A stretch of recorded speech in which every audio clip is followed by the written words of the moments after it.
Hey everybody, welcome to Pop Culture Philosophers. I'm Rockin' Robbie Billups, and it's time for the weekly comic book review.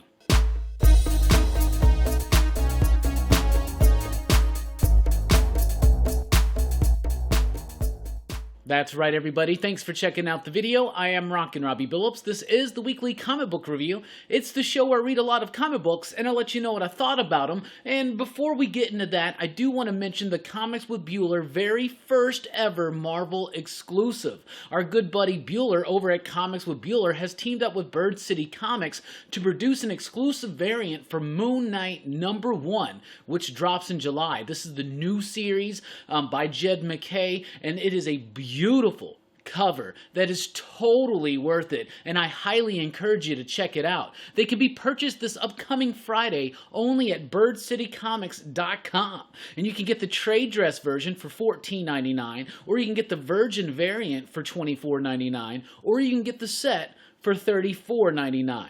That sale starts on Friday at 6 p.m. Pacific Standard Time at birdcitycomics.com. So let's all do Bueller a favor and get over there and support him in his very first Marvel exclusive comic. And let me tell you, that cover is dope as hell. Anyway, on with the weekly comic book review. We always start with the pick of the week. This week's pick of the week: Barbaric #1 from Vault Comics. Written by Michael Morisi with artwork by Nathan Gooden. I adore this book. We've been talking about it here at PCP for weeks now, building up the hype, telling everybody this is going to be a really fun, savage, brutal, ridiculous, and just crazy, wild ride and a fun comic book, and that's what it is. We had Michael Morisi on the show. He was talking about it a little bit. This is the writer of one of my favorite books, Wasted Space. Barbaric is just fan-frickin-tastic. This is what it's about. And it's perfect for people that are fans of like Conan the Barbarian, but even if that's not really your vibe, and it's not typically my vibe, you can totally get into this.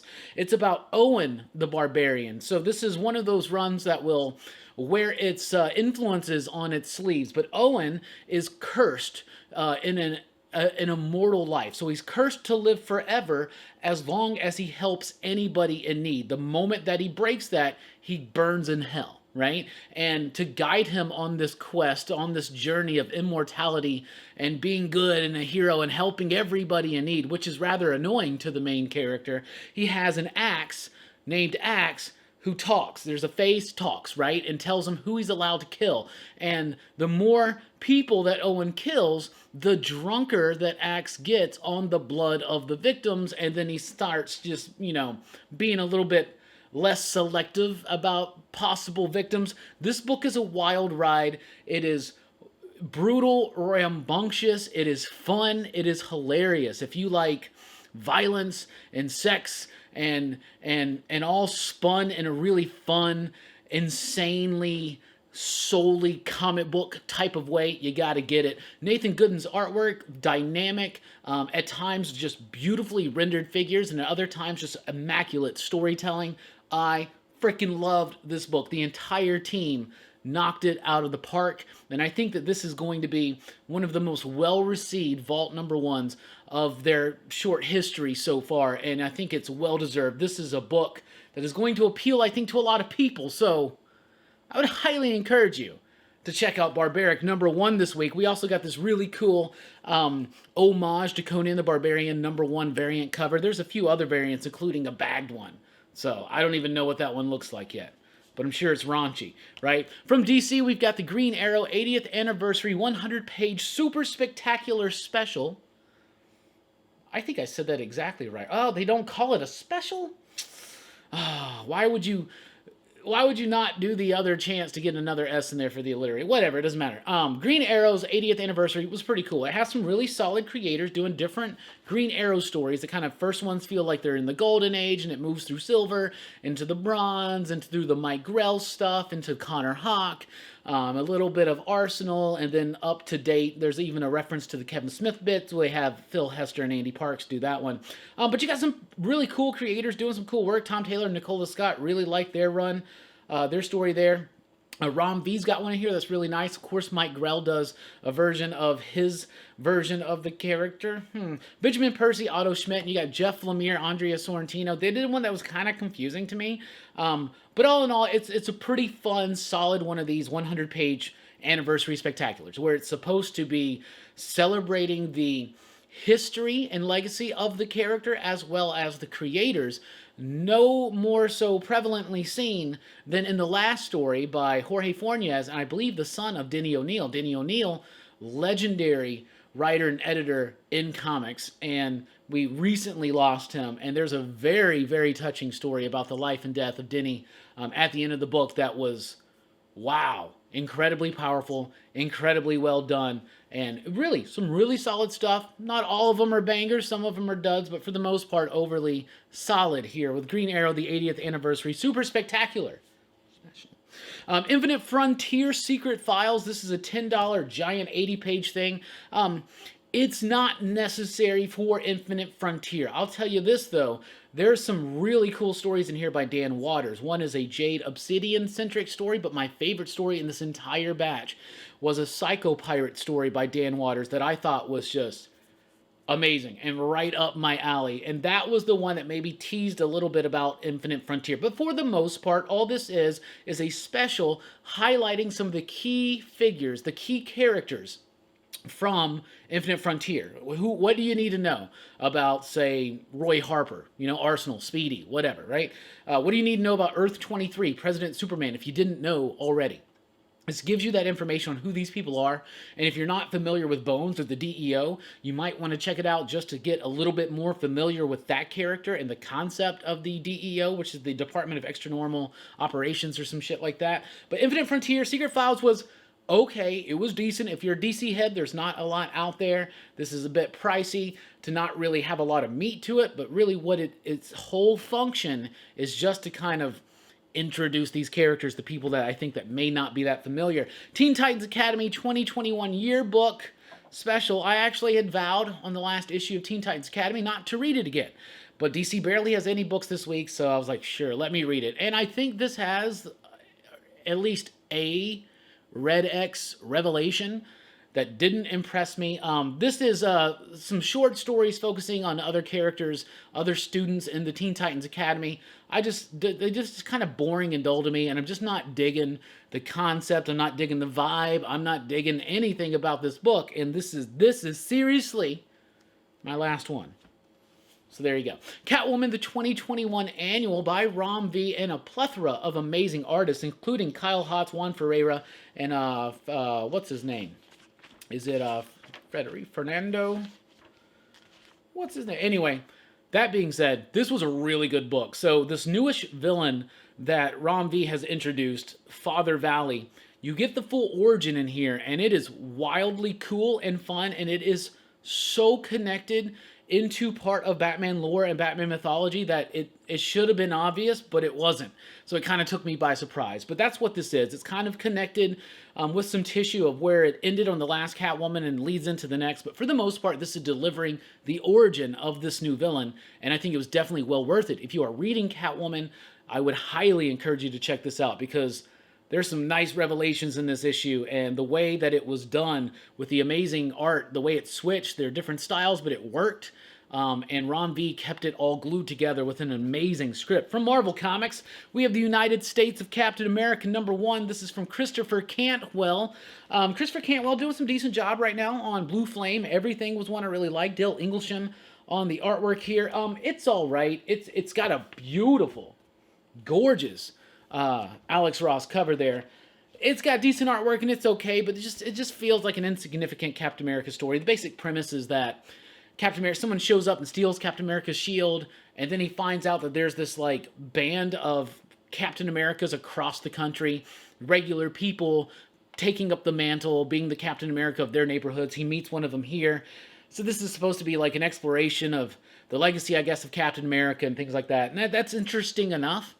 Maybe this should have come out more like while Falcon and Winter Soldier was going on. Maybe it would have been a little bit more timely, I think. But I guess 4th of July, yeah, that kind of makes sense when you really think about it. But anyway, it was kind of dull. It kind of starts off a bit meandering around and just talking about the legacy of like so much that we've seen so many times before. Captain America just being like, what is America? What is the American dream? This or that. Then it finally gets into the story, and it just wasn't that enticing, though it does introduce a new character here, a new iteration of Captain America, if you will. And it feels like each issue of this miniseries, which is 5 issues, will probably introduce a new version of Cap. So if you're into new character spec, maybe check that out. Beta Ray Bill number 4. This is the penultimate issue of Beta Ray Bill, and I loved it. Daniel Warren Johnson has got such a loud, explosive, yet exciting style. It takes me back to those 90s Image days, which I've been really re-diving back into lately. Y'all don't even know what's coming up on Rockin' Robbie Live when we get to Image in the 90s. Anyway, Beta Ray Bill number 4, though, was a very satisfactory issue. We kind of tread some stuff from his past, kind of catch you up, or get you to remember it if you don't, some of the history of Beta Ray Bill and how it's connected to what's going on. It's a bit of a slower issue, but it still felt bombastic because of that dynamic artwork from Daniel Warren Johnson. I'm really liking the series. This may have been a little bit of a slower issue, but it kept things exciting visually and exhilarating pace-wise. And when I get to the end of this, the end is setting up for a very spectacular, sensational ending. Let's just say that. Daredevil is here with issue number 31. This is an issue completely done by Mike Hawthorne instead of Marco Cicchetto, and yeah, the book doesn't hit for me when Marco's not on the art duties. It just doesn't. It feels a bit too average, mediocre, but when the art is there, it really works. That being said, all the Elektra bits I still like. So maybe it's not 100% the art. Maybe I am over this Daredevil in prison story. Like, I'm over it. I'm like, wrap this shit up. Like, I am ready for that to be wrapped up, because there's some good work being done. Even with Mike Hawthorne, is not a bad artist. Just Marco Cicchetto is who we want and who we love on this book. But the Elektra stuff in this issue is actually still interesting, now that I think about it. But all the Daredevil in prison stuff, it's getting dull, Chip. It's getting dull. Don't worry, Chip redeems himself. We'll talk about that later. Black Widow, here with issue number 8. This was actually a rather dull and boring issue of Black Widow, and I've been enjoying this Kelly Thompson run so far, but this one was kind of a chore to get through. There were walls of text, it seemed like at time. I just wasn't really feeling it, and I've been really liking this book, and one of the things that they do in this book is Kelly will let the artist do a really crazy dynamic action scene. And you kind of get that again here, a nice double-page spread of some action, but it's starting to repeat itself, starting to feel a bit repetitive, and maybe holding on too much to some things from the first arc. That being said, Black Widow still, I think, overall a good solid book, but this one was a rather dull issue that did not impress me very much. So X Factor is here with issue number 10. This is the last issue of X Factor for now. And I haven't been reading X Factor, but I had heard some rumblings that this was going to be a rather important issue, and it is. I don't want to spoil things. The issue itself is not important. What happens at the end of this issue is important, or at least it may not be important, but it's going to be acted as if it's important for a while. So, X-Men fans, I think there's some lead into the trial of Magneto in the pages here. Literally, the last page. Like, the rest of the book, I still couldn't get into it, so X Factor was never my jam, but I'm just wanting to point out that something happens at the end of that people might be talking about. Cable number 11 is here. This run is wrapping up with one more issue, so this is the penultimate issue of Cable. I'm loving this book. I think Jerry Duggan's doing a really great job with Kid Cable, and we have the promise of Old Man Cable, and how that starts coming about, you actually get in the pages of Cable number 11. So I thought this was a super solid book. You can see that Jerry's already starting to wrap everything up. Phil Noto on the artwork. It's been a while since the last issue of Cable, but I jumped right into the story, had fun with it, and that's what I like about this book for the most part, is that it's fun, and I really like the character of Kid Cable. I'm going to be sad to see that book go.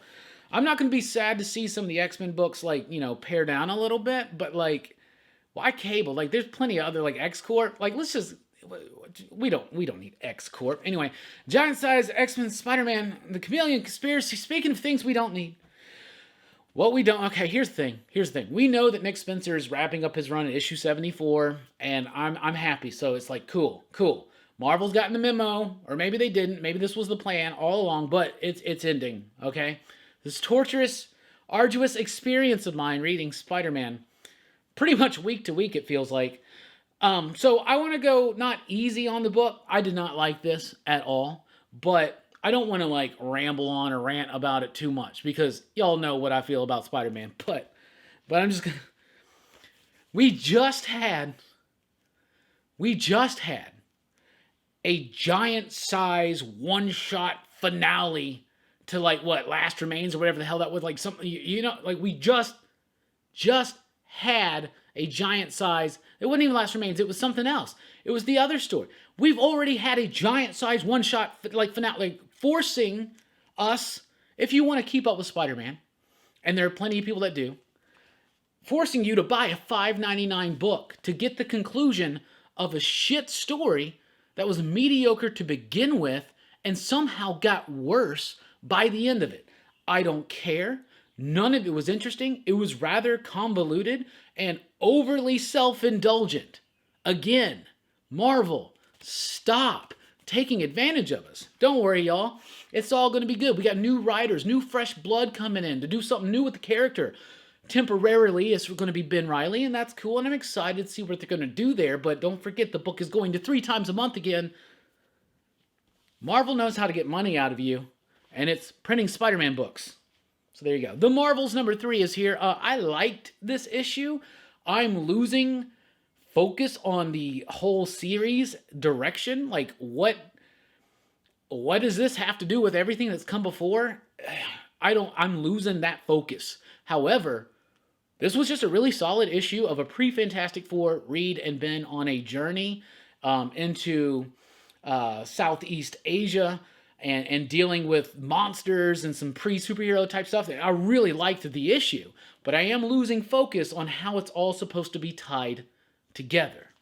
So, that being said, we're about to jump over, crossover, should I say, to Image, where we have crossover #7 from Image Comics. Now, this is not written by Donny Cates with artwork by Jeff Shaw this time. It's actually written by Chip Zdarsky with artwork by Phil Hester and Andy Parks. So the artwork is completely different, but this book is about Chip Zdarsky. So in the world of crossover, we have known that certain comic book writers have gone missing, including Chip Zdarsky.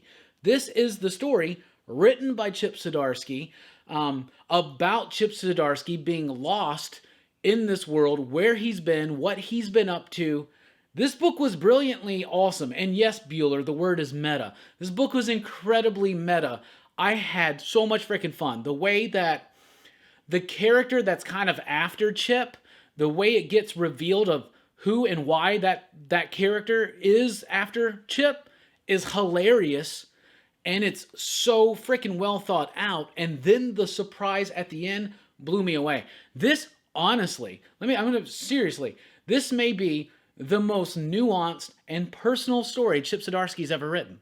And this book was really good. Like, this may have been the best issue of Crossover yet. And I'm really excited about the reveal at the end. Crossover's been interesting and fun and cool. But #7 takes it to a different level, but at the same time still having fun. And I think that's really neat. Then we have the Department of Truth. #10. Bueller, was it good? Because this one takes place in Oregon, and it's about Bigfoot.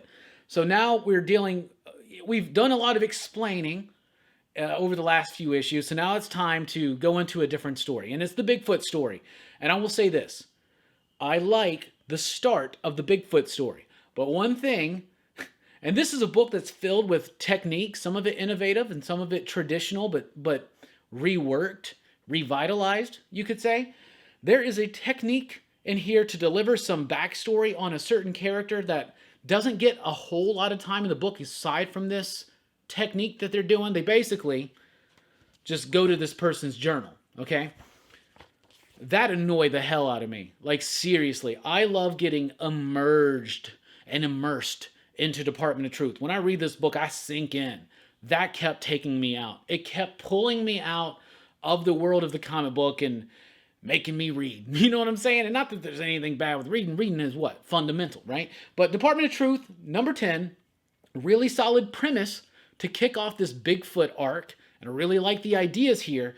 But the technique, of using the journal to fill in some backstory for a character that otherwise, like, you could have used those pages just to, you could have shown and not told, and I think it would have had more of an atmospheric and effective effect.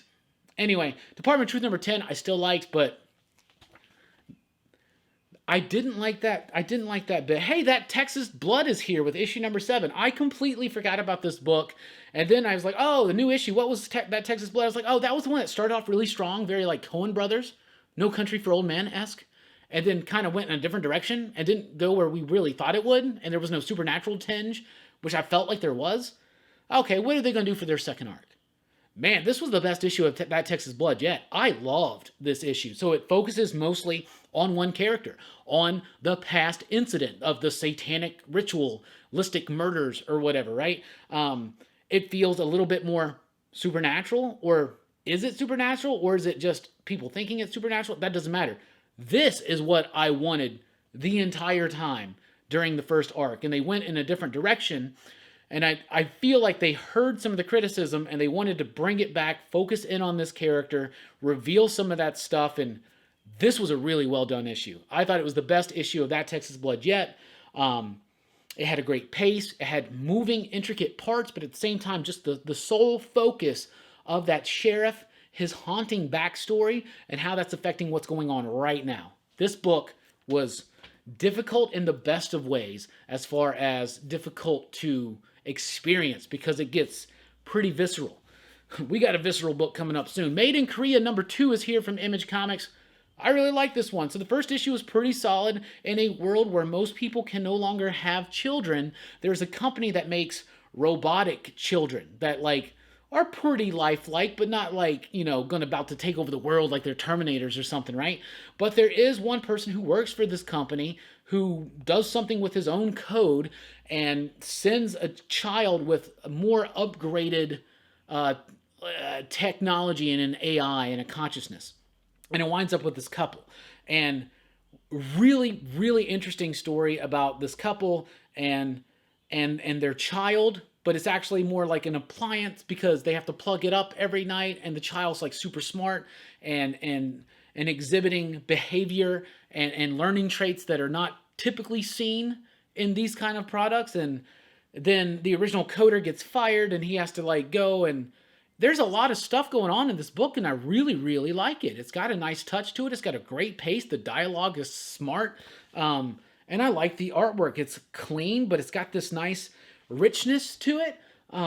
The book is really good. Made in Korea number 2 was super freaking solid. Spawn is here, y'all, with issue 319. And let me just tell you, first of all, this is a really solid issue and a new story. So if you just jumped on with Spawn's universe, you were confused as hell, don't worry. Start of a new story here. Just jump in, y'all. If y'all been wanting Spawn, do it. Let me tell you this. I gotta applaud this.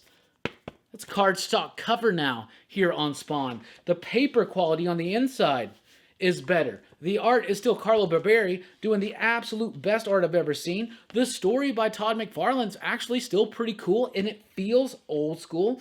It takes a while to get through. You linger on the art, you linger on the words. This feels like a classic Spawn story. I've been reading through the first 100 and all that. Yo, I really like this issue of Spawn. I actually thought this was a well-crafted issue, a great jumping on point, even though there's tons of stuff that's been built up. It's been built up for over 300 issues. Come on, y'all, right? Just jump in. Invest in this book. It's $2.99 with a cardstock cover. That's what I want to say. It's a cardstock cover, higher paper quality. Marvel does not produce anything like this that's less than $5. This is a $2.99 comic.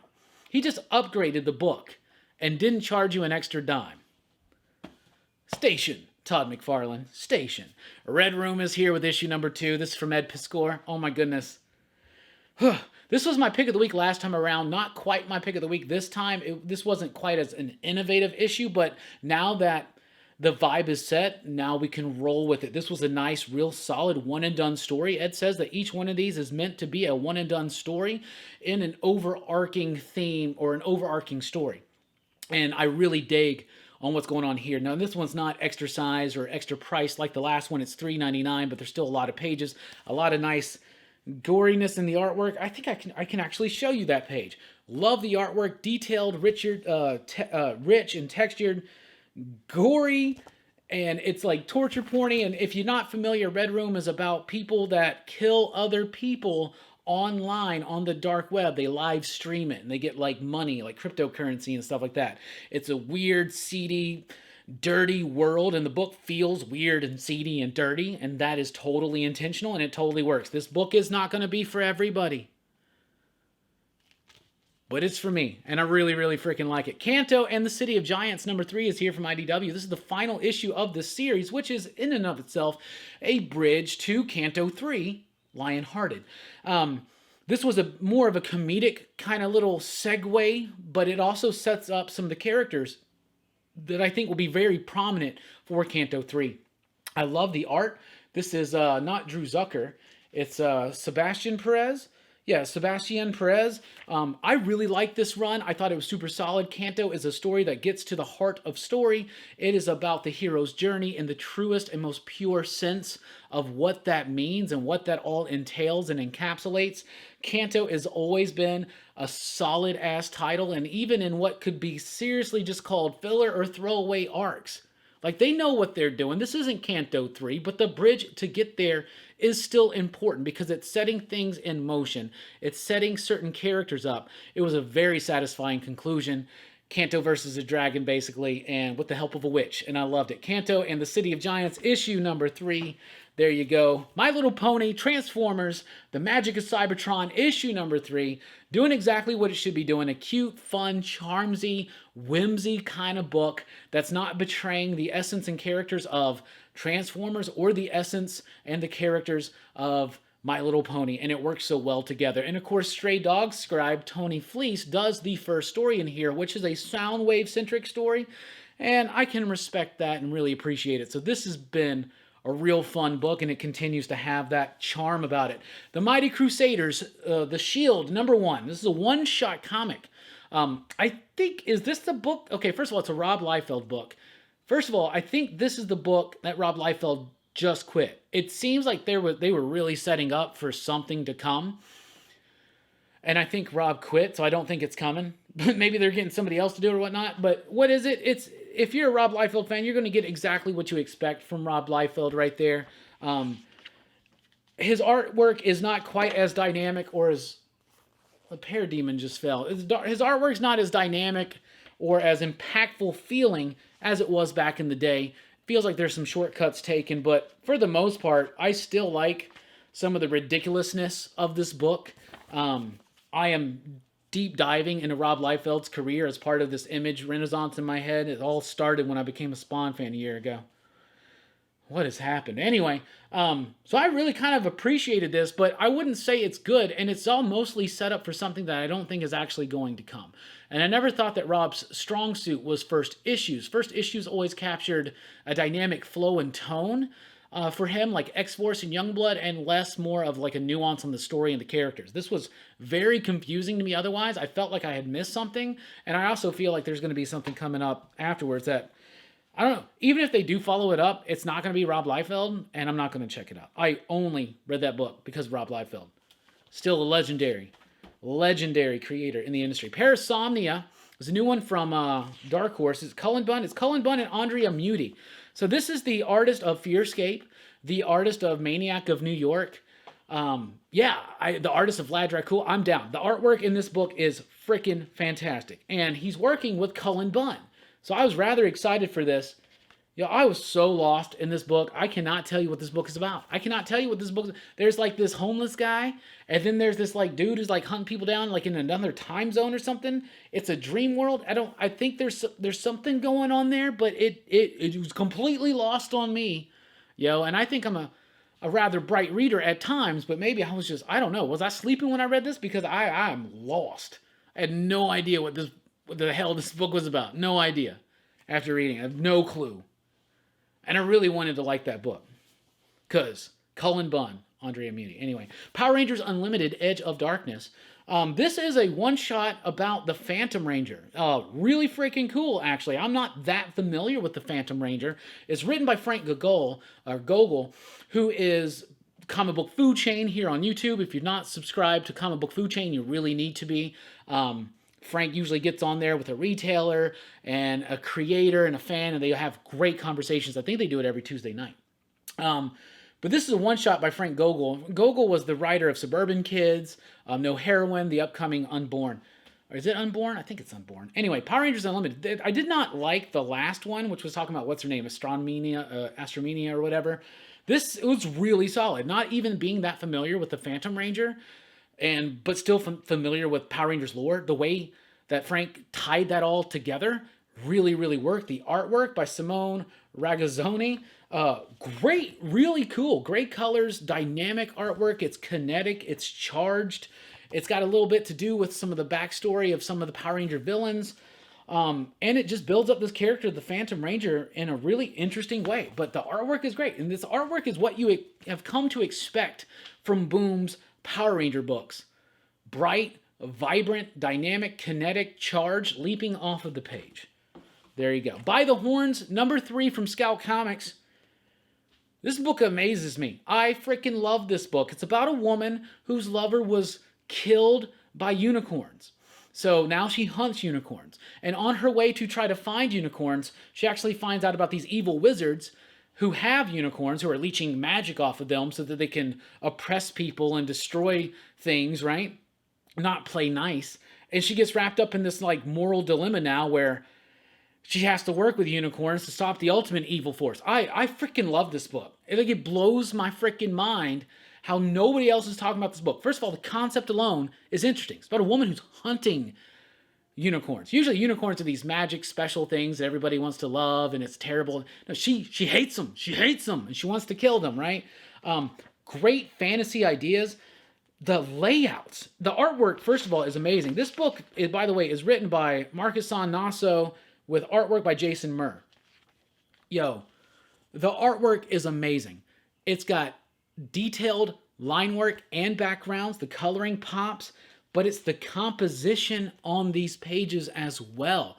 This is some of the best Scout stuff I've ever seen. And I keep saying that a lot. It's like, this is like, look at that page layout. And that's because all of a sudden they start tripping.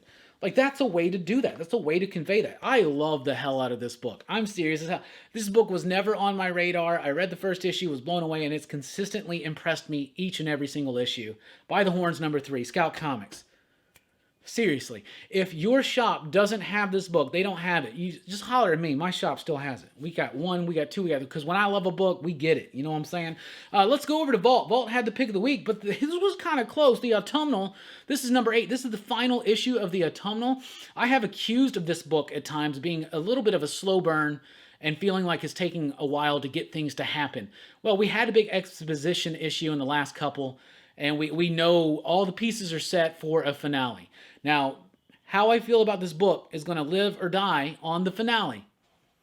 Wow. This was one of the most bold and just viscerally strong endings I have ever read from a Vault comic. This book got me in a way, I don't want to spoil anything, but the way that the film adaptation of The Mist by Frank Darabont, the way that makes you feel at the end of that, that's what happened here, yo.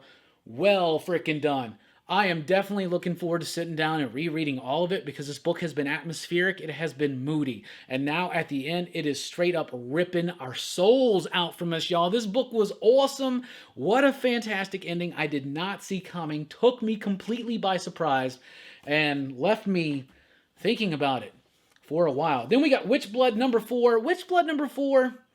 This has been a book that I thought the first issue was decently strong enough, but I started losing a little bit of my focus on it as the issues progressed. In this one, I just couldn't find myself to really care too much about the characters or what was going on. There were some cool moments. There's some cool ideas. I like the artwork. I think this is going to be a trade weight for me. I think there's only 1 or 2 more issues left. I don't know how long this is going, but when the trade comes out, or actually I'm going to keep collecting them because I love these damn tarot card variants. So... And I really like it's Sturley, right? Yeah, Lisa Sturley. Really like her artwork, but the story's just not grabbing me. But maybe it will when I sit down and just reread it all together at once. So that being said, this one just didn't do much for me. And there are talking of walls of text. There are moments where it is literally just walls of text.